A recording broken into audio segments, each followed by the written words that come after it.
Hello, everyone. Thank you so much for joining today, and welcome to ROI and Fortude's second webinar in the BI series. Today, the focus of the webinar will be on customer-driven analytics, and you will actually see a live demo of the Infor self-service solution.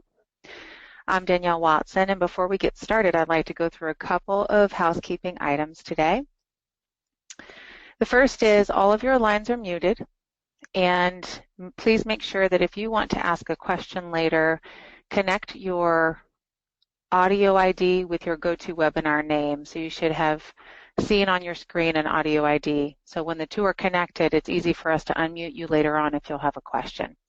If you have any technical issues with the technology, please send a chat and I will see that and help you as best I can. There are two types of functions in the system to submit questions. First, the questions panel. Second is raising your hand, and we'll have a dedicated opportunity for that towards the end. And then an alternate contact for you if the tool is not working is danielle.watson@roihs.com. We are recording this event and we'll provide the presentation after the webinar. So today's speakers are going to actually introduce themselves today before we dig into the agenda and today's event, and we're going to start with Jenny Mattson. Jenny?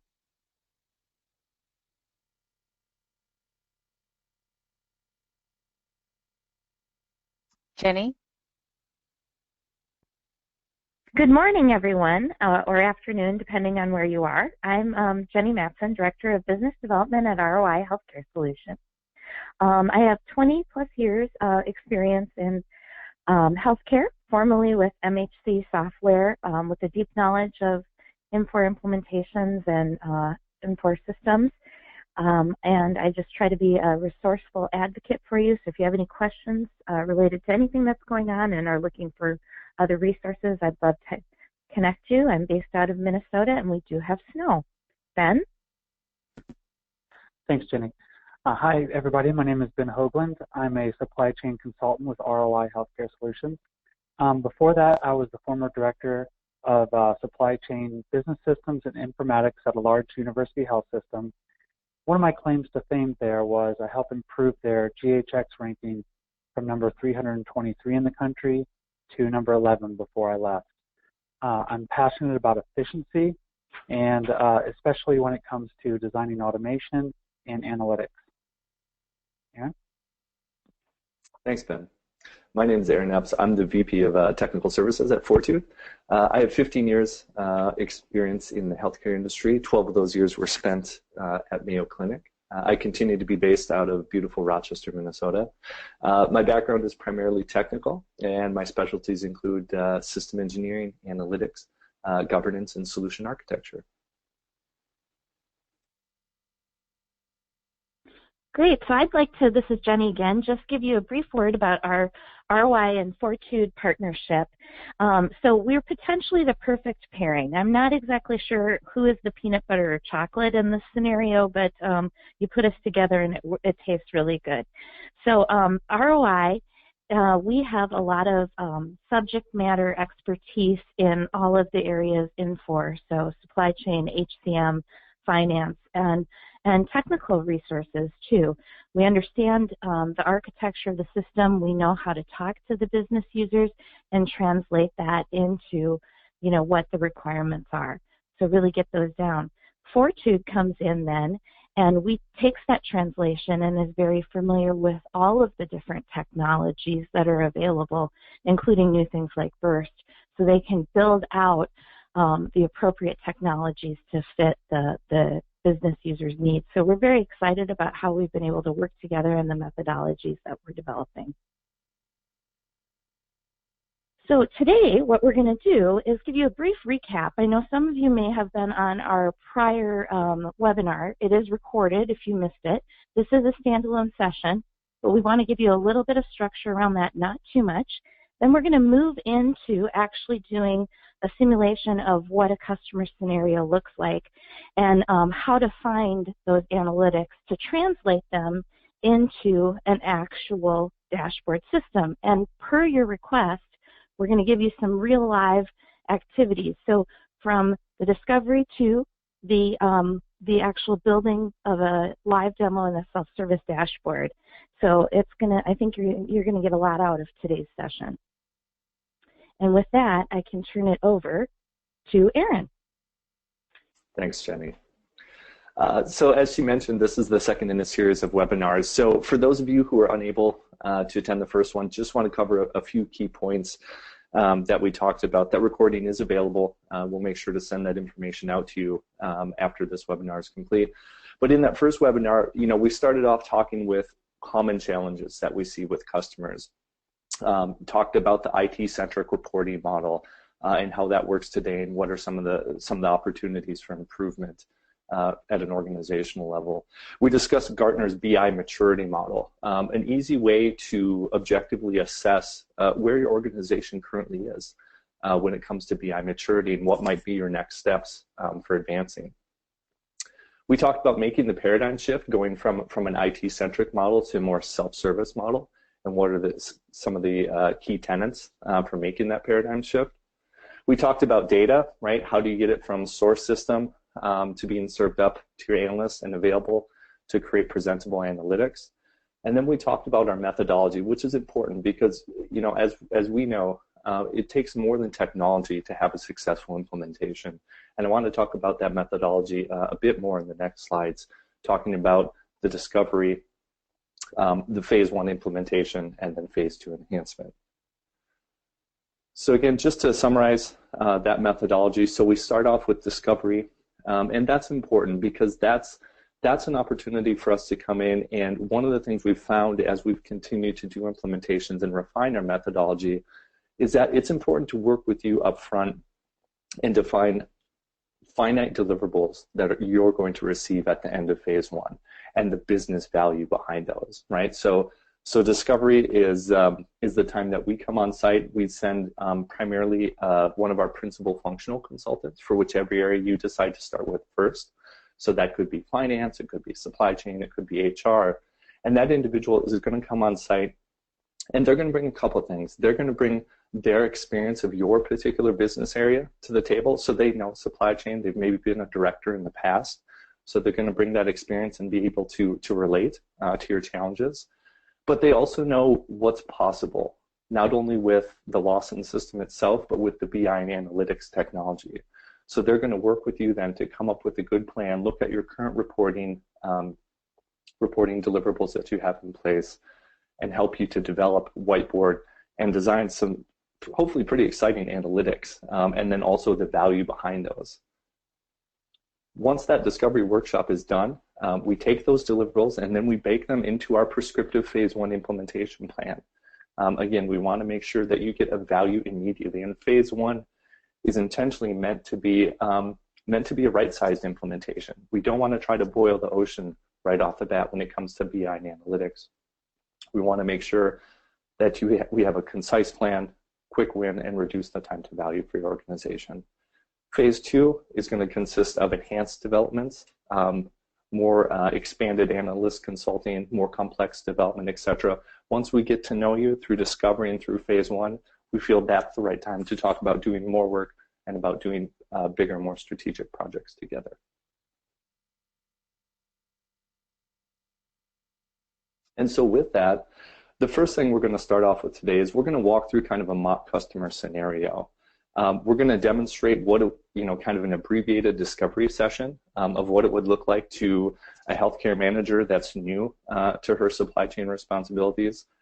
She knows that she's got some KPIs that are underutilized, and she's brought in one of our subject matter experts who understands healthcare, supply chain, and business intelligence and Infor, and how to put all those pieces together. And with that, I'm going to turn it over to Jenny and Ben to introduce their roles in this scenario and to get started.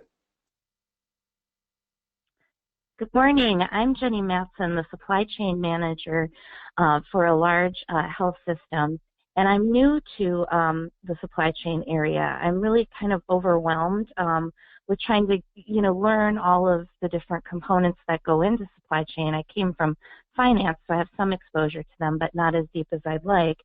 And I'm using so much time trying to even get at information and pull reports that I'm not being very efficient in other areas. I have a lot of thoughts from leadership on what they want to see and a timetable to do it, and I'm feeling overwhelmed on how I'm going to get that done. I have limited visibility to some of our costs, and like all other health systems, I'm facing, you know, pressure to try to look at those things and improve processes for efficiency. My IT team is really on board with helping me make these changes, but I have a very hard time talking to them in a way that communicates what it is I need. I just don't have that background. I know what data I need, but I don't know where it is and how to get it, and sometimes I don't get the right things. So I really need help figuring all of this out. And I'm looking forward to working with Ben because I've met him before at Inforum. ROI was there this year, and I talked to them about some EDI issues that I heard when I was very new to my process. I knew nothing about that. And we performed an EDI assessment, and they did it for free and provided me a report with all this information. I hired them for a small engagement after that, which helped us clean up and get a little bit more familiar with the EDI process. So I know that they know data, and I'm excited to get started.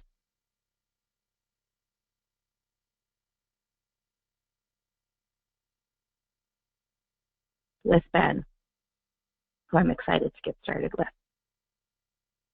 Hi, I'm Ben. I'll be playing myself today. And as Jenny mentioned, we had met in the past, and she had mentioned that a lot of her reports were manually created by her staff each day. They weren't sure which KPIs they really wanted to look at, and a lot of times struggled with rolling up the data accurately. And also, one of the things I really want to achieve in this engagement with Jenny is really providing her with a nice dashboard, something that she can come in each day, similar to a dashboard in your car. All the KPIs are there, and they're actionable KPIs, and that are going to really drive value for her department.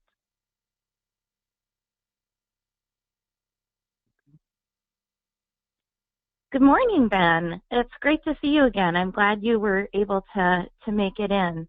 I just wanted to thank you because I know we've had some discussions before today on the phone about who we needed to get together this week and some organization around what questions and data they should have prepared for you. One of the things you provided me ahead of time with was this list of delivered measures and KPIs that come with Infor healthcare analytics, right? So I went through these and I highlighted things that I know I need to have some information on. Like, is this a good start? What do you think about this? Yeah, this is a great start. And I wanted to thank you for taking the time to review these KPIs before we came in and highlight the ones that you feel that would be important to you. And I agree with a lot of what you've chosen. The ones you've chosen are actionable, and they really are geared around purchasing, so we're not mixing a bunch of different areas together. And it really looks like you want to drive home the efficiency, reduce exceptions in the purchasing process. So, for instance, you have some metrics here that are highlighted, such as number 21, which is the percentage of POs sent EDI. As you know from our previous engagement, this is a hugely important metric to show efficiency as far as how you're issuing purchase orders. And it looks like you want to see all the different components or other issue methods, such as email, fax, manually created POs, and so forth. Yeah, manually created POs that's right. Oh, I'm sorry, Jenny. Automation. No, that's okay. I was going to say automation continues to be emphasized, and we really want to get away from any manual PO processes, and we want to get away from having things that don't go through a PO process. So how can we make it most efficient? Absolutely. Well, these metrics are going to show that. And, when we're talking about automation, automation is great when the information is accurate. So another KPI I want to talk about here that you highlighted, which I like, is PO unit cost revisions. So if you have automation that's defaulting the incorrect price on the purchase order, you're going to have downstream problems. you're going to have to fix those buyer messages or cost accept messages. So that's another great one to put on here. I agree. And also, from a high level, from your finance background, the total percent of spend that's being put on purchase orders versus expense type spend or invoice only is also very important when you're trying to get transparency and control around your spend metrics. So I like all of these that you've listed here. Now, some of the KPIs that are on here that you may not have known about, or I want to just highlight more, and we may want to use, the first one being the perfect order. So if you look at the numbers 67 through 71, Infor created a metric called the perfect order. And what this really is it shows exceptions in the purchasing process at multiple stages. So for instance, if your purchase order wasn't issued EDI or electronic, well then it wouldn't be considered perfect. Or if there's a vendor return on the during the ordering process, that wouldn't be considered perfect. Or if it wasn't delivered on time, and so forth. And so we can look at each one of these metrics, and actually there's number 72 is called a perfect order index. And I love this. This basically takes each one of those components and rolls it up into an overall score of your perfect order. And does that sound like something that you would like on the dashboard? Yeah, and I bet that would be very useful for the higher level folks that are looking at how we manage some efficiencies as I funnel information up. And one of the things I like with the KPIs you've selected are they're very actionable. For instance, the percentage of orders going out EDI. Well, we can take a look at that and try to increase that metric. There's a lot of KPIs on here that may not be as actionable, and I like the ones that you've chosen. So, along with that same theme, there's another KPI I really like. It's number 1 in the spend section, and that is really the spend off and on agreement or on agreement contract spend. So this really is going to show you how well you're trying to control costs by loading contracts, by having those costs default on purchase orders, and so forth. I think it goes along nicely with all the other KPIs you've chosen. Do you agree with that? Yeah, and it sounds to me like choosing these things and having them be actionable will allow me to set up a plan to maybe make some improvements in my department or make recommendations that, could make me look pretty good as well. So I'm excited about hearing how we show these in a way that is meaningful to the group. What are our next steps? Well, let's take these KPIs, and I agree with what you said. Let's whiteboard them out, and not only just looking at the KPIs, but let's show you the impact your department or your team's having by really focusing on improving them. So okay, let me go to the whiteboard here. And so let's take those metrics that we first identified, and let's put those at the top left of your dashboard, along with the current month value. So we've got you have really nice 0%. handwriting, Ben. You have really nice handwriting. Yeah. And so currently we have just the value for the current month, and while that's good in and of itself, it's not that great because you've got to remember what the previous values were. You don't really know if you're having an impact. So there's a visualization I really like. It's called the spark line. And really, what it really is a micro chart that gives you a high-level idea of what a trend looks like over a given time. So now that we put that next to it, you can see that each metric is going to show a trend over time in a kind of condensed format. You can see all the variances and so forth. So you can see from a high level if you're having an impact or if there's something maybe we need to drill down and look into. Now, it doesn't provide a lot of data points. So I think one of the next things we should put on here is a variance from the current month, maybe from the previous month. Okay. Great. So now that sounds good. So I can start tracking some trends. Absolutely, and you can see if Right. your team's having an impact when they're really focusing on these metrics, and that's the point of this one right here. Now, Sure. like I said, the spark line's good for overall trend, but you can't see specific data points. So if we want to look at these metrics by month, maybe we should put a larger view of that trend line next to this metric side or net metrics components. Okay. So maybe a line chart here that shows overall trend by month. Okay. Oh, Okay, so now we're getting a little bit more visual. I struggle with figuring out how to take this information and present it. So, I'll be looking for help with graphics. I'm envisioning maybe a pie chart down the road or something like that. Well, absolutely. So what we can probably do is this still shows essentially the same data, just a little more blown up.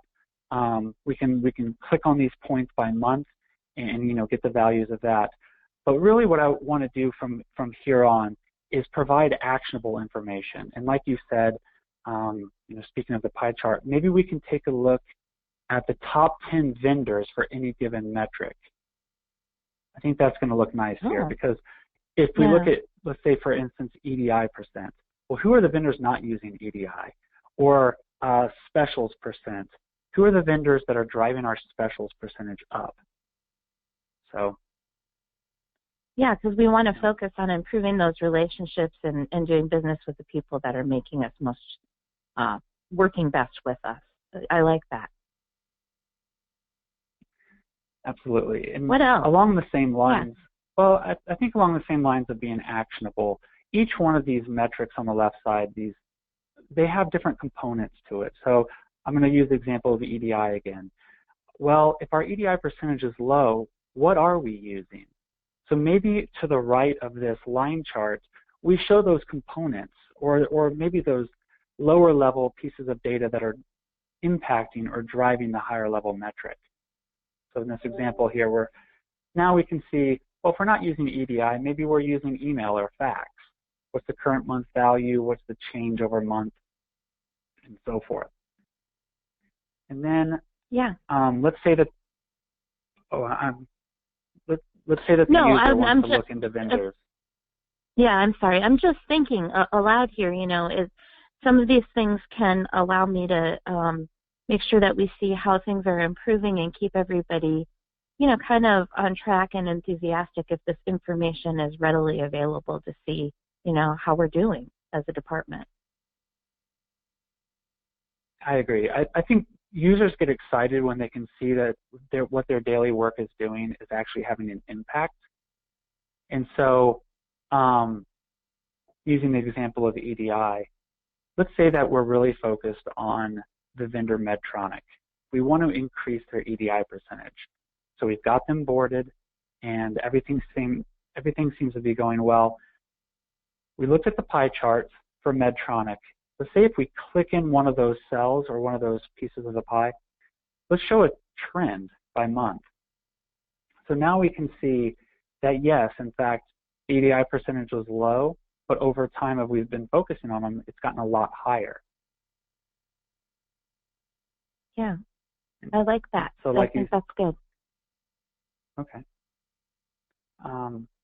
Now, I know previously, when we were for the EDI discussion, you mentioned that you wanted to see some other metrics like INR, RNI, inventory turnover, and so forth. Now, if that's still the case, let's throw a parking lot over here and just keep those for maybe another dashboard. I want to keep this focused on purchasing.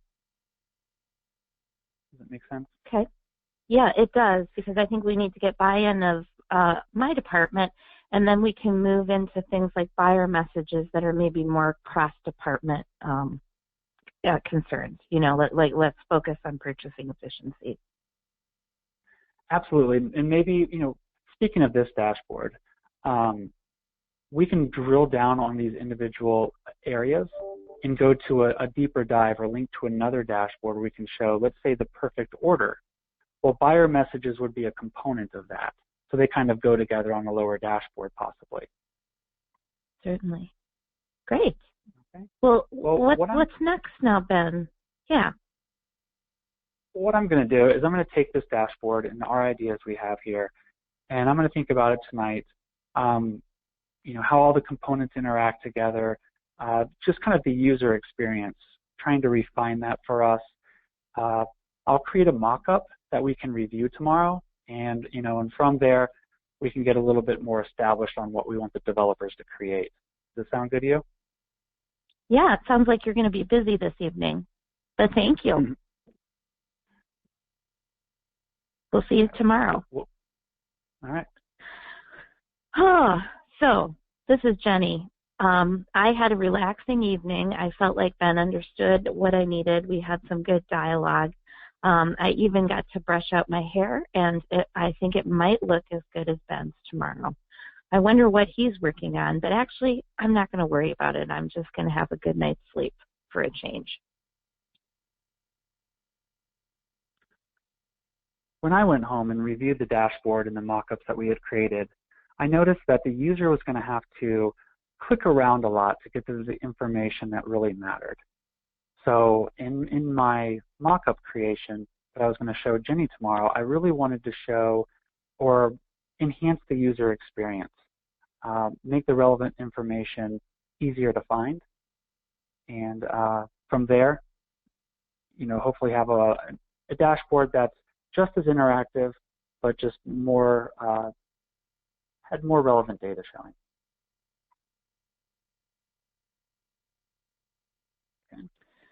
Well, good morning, Ben. We're back. The whiteboard's still up on the wall. What did you come up with? All right, so I made some changes last night that I think is going to make the user experience better, especially around the number of clicks that a user is going to have to do. I wanted to make sure important information wasn't hidden. So a lot of times, users of dashboards won't click through every single permutation in order to find that information. So here's the mock-up I created. Let's take a look at it. Okay. So you can see that I took a lot of what we talked about. First of all, does this look okay to you visually? Yeah, there's a lot of information. I'd like to hear how you think the users will walk through it or utilize it. What I did is I took the most important metrics from our metrics section on the top left of our whiteboard and created or grouped categories. So you can see there's the perfect order we discussed, electronic order percentage, which includes the issue method of EDI and email. And so all those individual components that were on that right side of the whiteboard are now underneath or kind of grouped. This is going to make it a little bit more transparent for the user. They can see it right away without clicking each individual metric. And I like the arrows too. That's very visual, having those arrows with the up or down. Well, I'm glad you like that. I was considering the spark line. It is a visualization I do like. However, sometimes it's difficult to see trends from a spark line. A spark line can show a lot of variance. It can show that well, but when there's a lot of variance, it's hard to see if the trend's going up or down. So I thought that the arrow would be a little bit more straightforward. And so what that is that's really a 3-month trend, an indicator of 3-month trend. So I know that my executives who are always on the run are going to ask me or are going to be looking at this and saying they want it while they're traveling or on a mobile device. How do you see this translating to that? Okay. Well, I did take that into account. So each one of this section at the top, each one of these metrics can be clicked and filter this bar chart down at the bottom. Now, I know originally we had a line chart, and like you said, when we're talking about mobile, sometimes it's tough for the user to click an individual data point on a line chart versus a bar on a bar chart. So that's why I chose the bar chart there. And again, when the user clicks a bar on the bar chart, it will filter this sideways bar chart to the right. So if you wanted to see opportunities by vendor in any given month, that's what you would click, and it would change that visualization or filter it.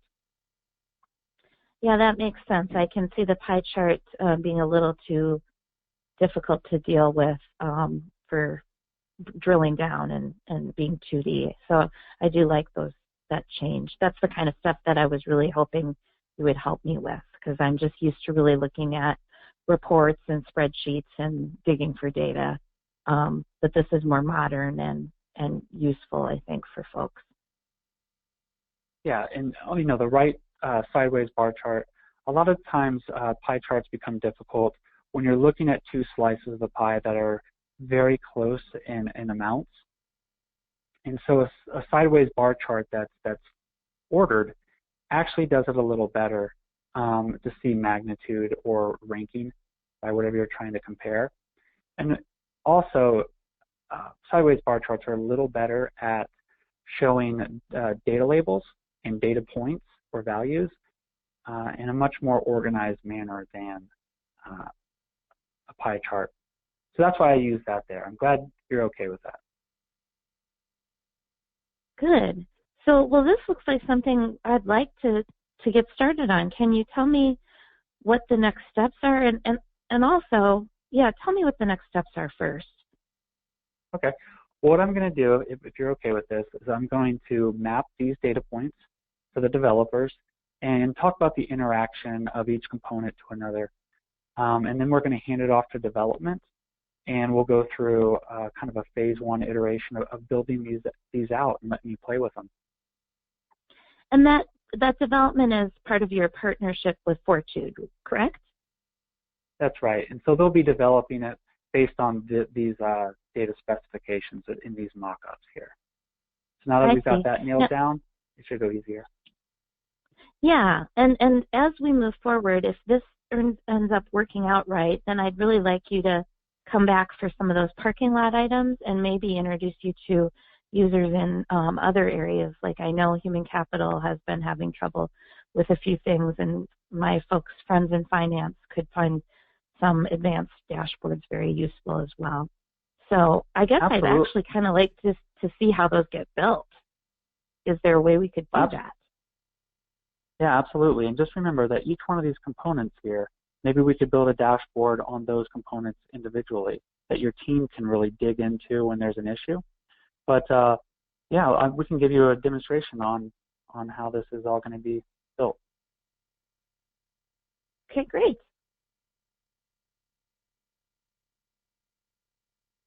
All right, thanks, Jenny and Ben. So at the conclusion of the discovery meeting, you can see kind of how the process works. Again, it gives you a taste of what that discovery session would work, or how it would work. So a couple important points. Some of the benefits of the discovery meeting is that when Jenny's done, she participated. You saw as she worked with Ben made recommendations, right, about KPIs that she maybe might not have been aware of that are delivered as part of Infor's analytics for healthcare. He talked about the perfect order and how he had used that to successfully improve performance for a supply chain department in one of his past work experiences. He brought some ideas of how to visualize data and what might be the right visualization or the right widgets to use, and when not to use those widgets, depending on the data that you're looking at. So they had that collaborative approach of building a visual dashboard that they can easily push out and enable self-service, so people are able to go and access the information when they need it. He also, he brought up some of the comments about thinking about the user experience, right? Thinking about the number of clicks, thinking about how do executives that are going to, look at this on their iPad or mobile, how are they going to interact with it? So again, he brought that expertise both at a functional level on how this is how I think we can improve your supply chain operations, and also from a technical level, understanding the technology, the visualization methodologies, and how to use that. And so Jenny walked away with a lot of new ideas of how to bring additional value to her organization and the discovery. What's important for Ben in his role is that, when he comes and conducts discovery with an organization, it's an opportunity for him to get to know your organization and your unique goals, right?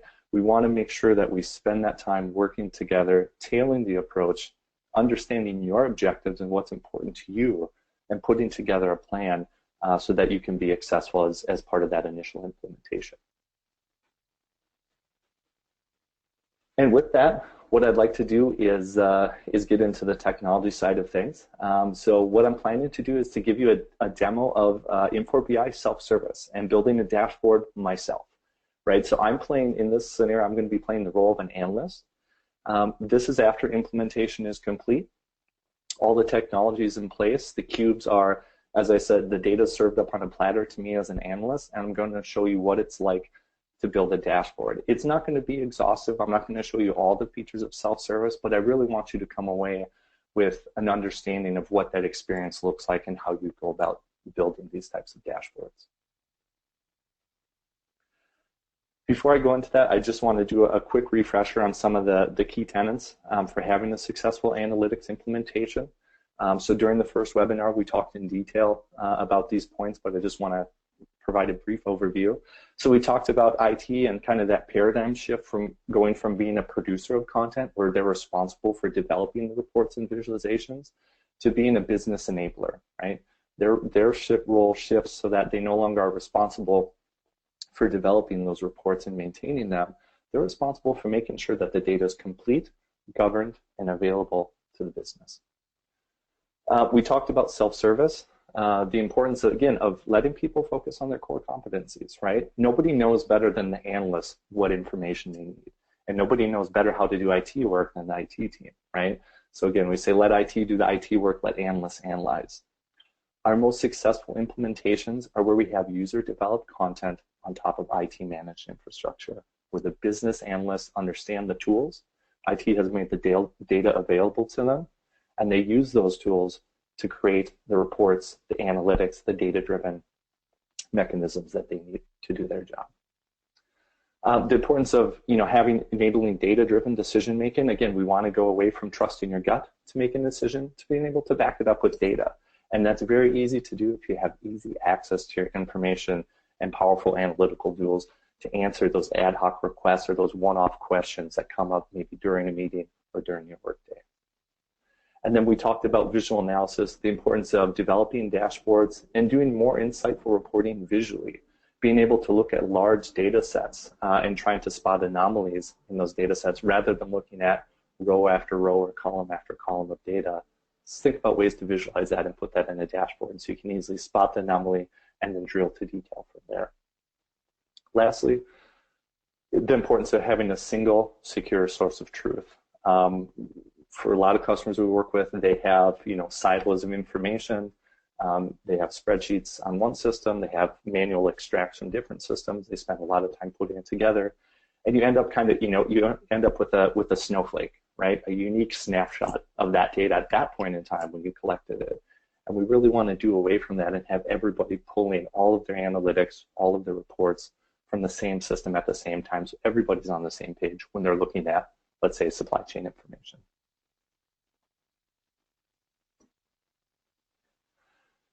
Back to the technology side, again, just a quick overview of how this all works. So starting on the left-hand side, going to the right.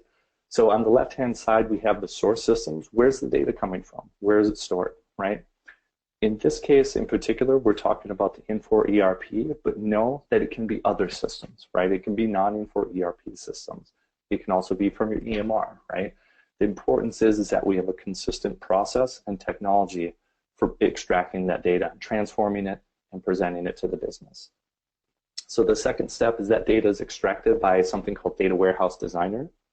And then that relational data that's extracted is then put into those dimensional data models. And those are the cubes that we keep talking about. And that's when the data is ready for consumption by the analyst. So we see here, we have some pre-built cubes that have been done by Infor for human capital management, finance, projects and grants, and supply chain.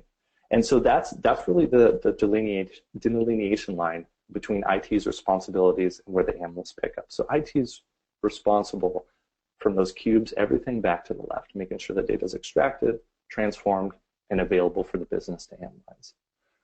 On the right-hand side is then where the analysts pick up, and they have a bunch of different tools that they can use, and they're going to pick the best one for the situation that they're doing.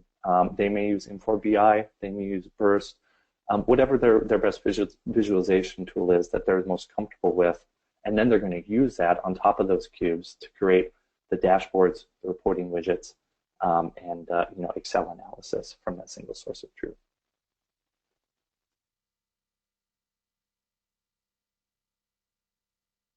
All right, and with that, I will pull up the demo here. You should see my screen shortly.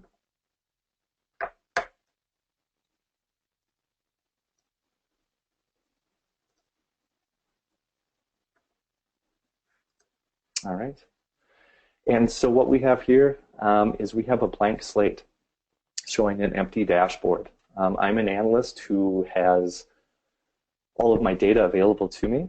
I've gone through training, so I understand how to use the self-service tools and apply it. And I'm going to go through an example of showing you what does that look like to me as a business leader. How do I get my information and create a dashboard? So in this case, what we're going to do is we're going to look at profitability for a fictitious healthcare system from a few different perspectives. And I'm going to build those widgets here interactively with you and explain what I'm doing as we go along. So we're going to start off by building a simple donut chart. So again, we have a wizard-driven feature here that shows me how to build these widgets. So the first screen is important. This is where I'm selecting the data model, right? Those cubes that are available to me. So in this case, I have my sample data set. I'm going to drill through that, and then I've got to define what are my measures and how do I want to categorize those measures. So in this case, we're going to just drag and drop that over. I'm doing this all through a browser. That's all that's needed. So I drag the measures over, and we're going to look at this one by facility, right? We want to see profitability by facility. So we go to the next screen, and this is an opportunity for us to browse the data and further refine it before we visualize it. So what I'm going to do is I'm going to select my measure. You can see that I have multiple measures available to me. In this case, we're going to do profitability. So I'm going to select that, and then I'm going to drill into detail, and I can see these are my 4 facilities, and this is a profitability per facility. Okay, we're just going to leave the defaults, and there we've got one widget. Now the next one I'm interested in seeing is I want to see profitability across all those facilities by month. So we're just going to do a simple line chart for that one. Again, we select our data source, we go through and we put our measures. Now this one we want to do by month, but you can see the second option here in blue, blue bar is year, right? I don't want to do that, so I'm going to go into my calendar hierarchy, and I'm going to select that. Okay, I want to have month available. I don't want to look at it by year. So there you go, that's available. Drag and drop that over. Okay. Again, we're going to select the measure that we're looking at, which is profitability. And then we're going to zoom in. And there we go. Let's go and finish that out. Okay, now we've got that line chart there. All right, next one I'm going to create a simple column chart showing profitability by service line. Again, we're pivoting and we're looking at the data from multiple perspectives and then using these chosen visualizations to analyze that data. So again, we're going to go in here and we just drag and drop measures. We want to look by service line. Select that profitability measure. Again, a consistent process for building these components. And then what I want to do is I actually want to sort it, right? I want to see what service line is the most profitable to the least in my visualization. So go ahead and create that. Just going to line some stuff here. And the last visualization I'm going to create here is showing profitability by provider, right? So let's look at the individual provider level and see how each of them are doing. So again, we go and we select our measure, and we're going to drop provider in. And this data set we're going to refine a little bit more than the ones we have in the past. So we're going to select profitability, and then we're going to zoom in so we can see the details. I've got a lot of providers in my healthcare system, and I know I don't want to see all of them. And if I did, it really wouldn't be that meaningful on my visualization. So I'm going to do a couple things here. I'm going to go and I'm going to adjust my ranking. I only want to see the top 10. Right? I don't care about the other ones. I just want to see that so my visualization isn't cluttered. I'm going to sort that data, and then I'm going to create that visualization. Okay? So we've got these 4 different widgets that we've created showing healthcare system profitability from through a few different lenses, right? We've got by facility, we've got by month, by service line, and then also by provider. And as I'm aligning it here, it's important to keep in mind that this dashboard that I'm creating, I only have to create once. Everything that comes out of this is cross-browser compliant, so you can view it using any web browser, but it's also going to be available on mobile. So this dashboard that I'm creating, once it's published, I can send it out, and anybody that has an iPad would be able to then view and interact with this in the exact same way as I would if I were using it through a desktop. There's no difference. I don't have to design a different version. Okay. The last component I want to put in here is, if you attended the first webinar, you remember we talked about the example of analytical tools like travel sites and how they develop that user experience, and they put knobs and levers on that, right? Things that allow you to tweak and adjust the data so it makes sense for you. So I'm just going to show a simple example of that here. I'm going to apply a filter to this data set, and we want to filter this, this data profitability information. We're going to look by financial class, right? That's what we're interested in this particular use case. We're going to go and we're going to zoom in, and there's our different financial classes. Let's go and make sure I've got all these selected. All right, and there we go. We've got that filter. We click on that filter, and as you can see, all of the widgets that I created are automatically updating themselves. That's important for a few key reasons. A, it shows how dynamic the technology is. It shows the intelligence of the underlying data model in the fact that I didn't have to change anything. I didn't have to write a new query. I didn't have to have somebody write me a script. I didn't have to program, right? This is all drag and drop functionality to create this dashboard. So a couple of the other aspects of functionality I like to show is that this is how I think people would like to view the information, and when I publish that, they can certainly use it as is, but it's dynamic in that they can go and they can change that information themselves. So let's say somebody looks at this and they say, you know, this profitability by service line is good, but I'd like some color, right? I want it to be obvious, you know, what's positive and what's negative, right? So we can go in here, we can select, and we can just do positive, negative column chart. And we can change that visualization on the fly very easily, right? So it continues, it's not set in stone, it's not rigid, right? People can change and adapt that if they need to, or if they have a preference that's different than yours. One of the other key points that's important is we can go in here, and some people say, you know, this is great, but gosh, I wish I could just see the data, right? We see a lot of financial analysts that say that. The visualization is great, but I want to see the numbers. So you can very easily go and pivot right in here to look at the data itself and see that information. What were those numbers? You can hover over the visualization to get it, but sometimes people just prefer to view it this way.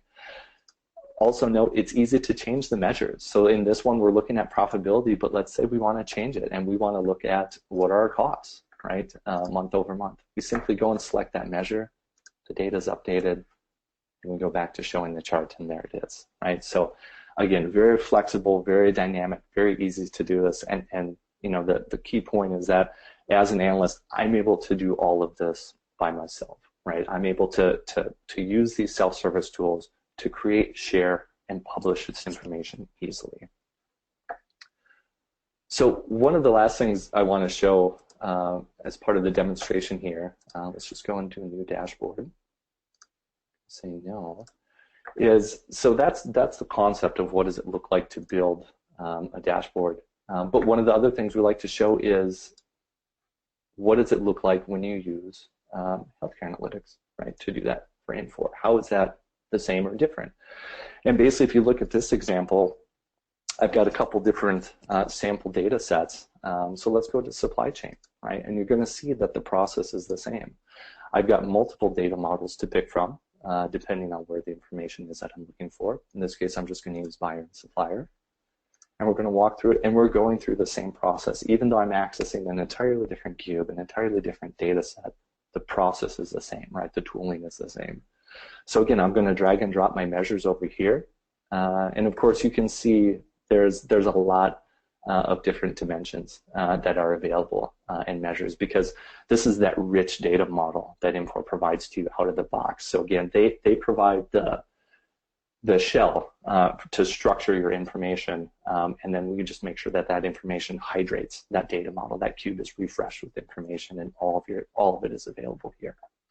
So we're going to look at, I want to do just a simple one. I'm going to look at some measures, and I want to do it by vendor name. And I'm looking at my list, I see vendor class name, but I know that's not the right one, right? So I'm going to go in and manage my hierarchy here. And you can see, again, it's very complete.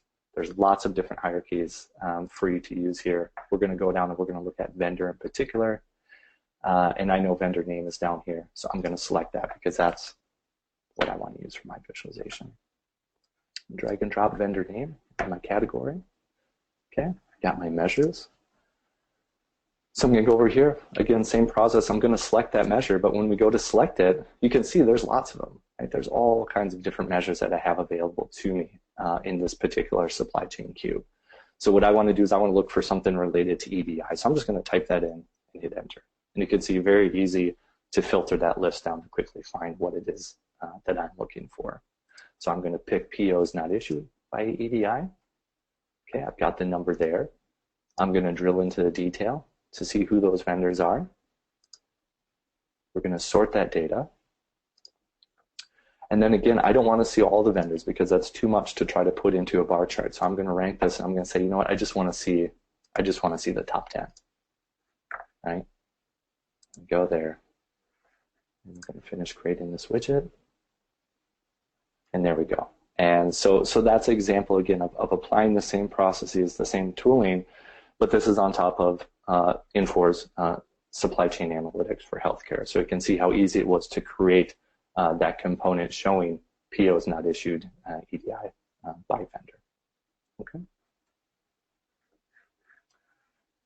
All right, and that concludes the demonstration. So I'm going to switch it back here.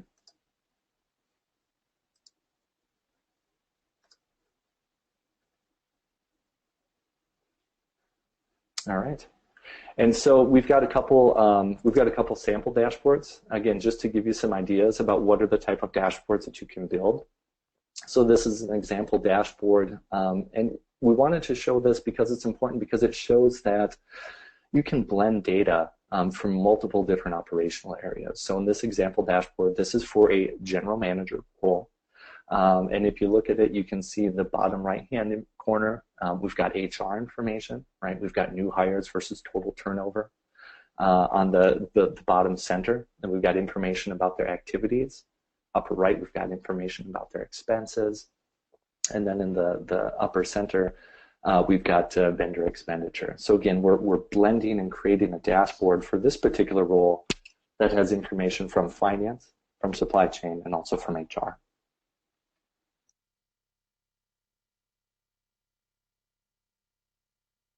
Another example of the types of dashboards you can build, again, these are just meant to be examples to get you thinking about, some of the visualizations that you can use. There's lots of options. These are just, a small subset of what you can do with the technology to show examples of how you can visualize that data based on your particular needs.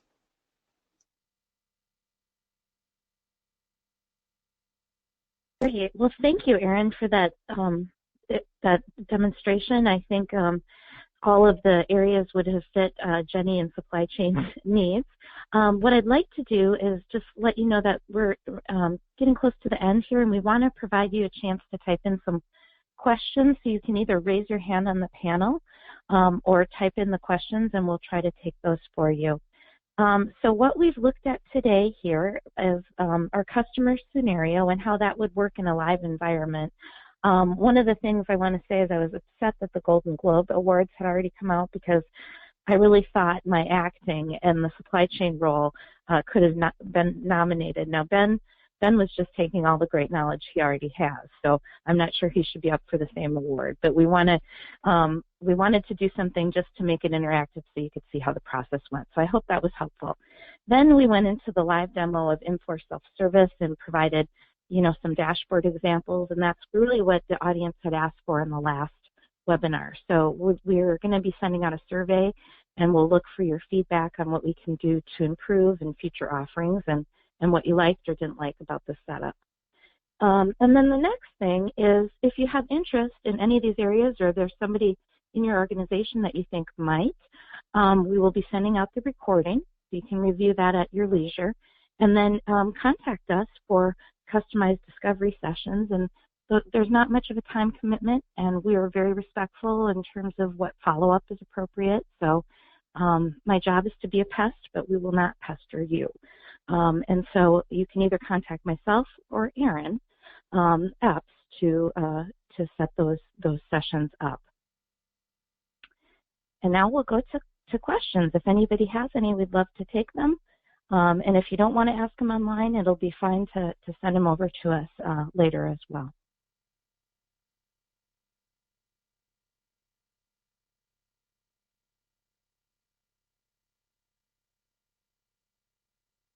Okay.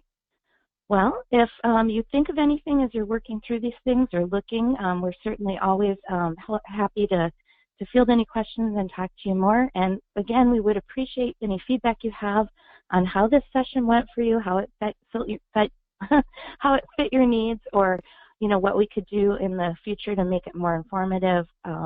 We want this to be more than a sales presentation, but to be something that you can find some value in. So please let us know how we can do that, and we'll be sending out the recording and the survey within the next 48 hours. Thank you for participating. I'm sorry, yes. Right as you said thank you, a question came in, so I just wanted to read it. Yes. Does everyone have dashboards, or is it a special module? Mary Taylor submitted that. Great. Thank you, Mary, for listening. Erin, can you talk a little bit, Ben, about what would be provided depending on the tool? So what you're going to get out of the box with Infor Analytics for Healthcare is you're going to get some widgets similar to the ones that I built during the self-service demo. So you saw me building those different 4 or 5 different components and then put them all together to create the dashboard. You'll get some of those out of the box from Infor Healthcare Analytics, but what we find is that those components aren't really going to meet your needs for comprehensive reporting. And so that's why it's important that we spend that time doing discovery with you and help you understand the technology, what's possible with the data model and the tooling, and then help you create some dashboards that are going to be specific to your organization. Of course, we have lots of ideas. We've worked with many customers to create supply chain, finance, labor productivity dashboards. So we're going to bring those to the table, and we're going to help you through that collaborative process develop the right dashboards and visualizations that you need to be successful. We have another question. Thank you, Erin, for answering that first one. This is from Nikhil from the Doppio group. It says, I'd like to know about the back end. How would you load data, cubes, and dimensions from DWD to OLAP server? Okay. Erin. Well, that is not one for Jenny, for sure. And it's a little bit more involved. Is that something that maybe warrants a follow-up answer, Erin? Yeah, I think that's a more detailed question. But conceptually, at a high level, what you're going to have is you're going to have Data Warehouse Designer, which is going to be your ETL tool, right? ETL stands for Extract, Transform, and Load. That's the tooling from Infor that you're going to use to connect to that source system and extract that data in whatever format it's available. Once it's in DWD, then you configure the tool there. How do I need to transform this data? Model, cleanse it, whatever steps you need to do, and then you're going to push it, right? And so you may push it into an analysis services queue on Microsoft SQL Server. You could push it into Infor ALIA OLAP. There's multiple destination options. If you're interested, we could certainly set up a detailed discussion with our engineering team to walk through that with you. We have one more question from Nikhil again. Is analytics modular a part of M3 analytics or modeler? Analytic modeler? Erin, another one maybe for you? Yeah, so what Infor has done is similar to, in this example, we talked about Infor's analytics for healthcare, but they certainly have the same work that they've done for other products as well in other industries. So again, I believe you asked about M3 in particular. They do have pre-built analytics that are built on top of the M3 model. Conceptually, everything we showed you would work in a very similar manner, regardless of what system that is. Again, you're leveraging those pre-built analytics for that ERP, so you don't have to do that data modeling yourself. Whether you're running on top of Lawson or whether you're using M3, they've done the work to model that data, present it, and make it available for analysis using different BI and analytics tools.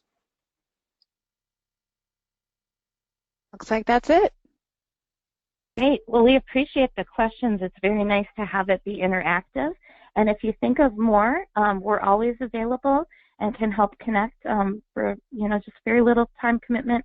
Hopefully you get some good information and we can see if there's anything else we can help you with. So thanks so much for today, and I hope everybody has a happy holiday.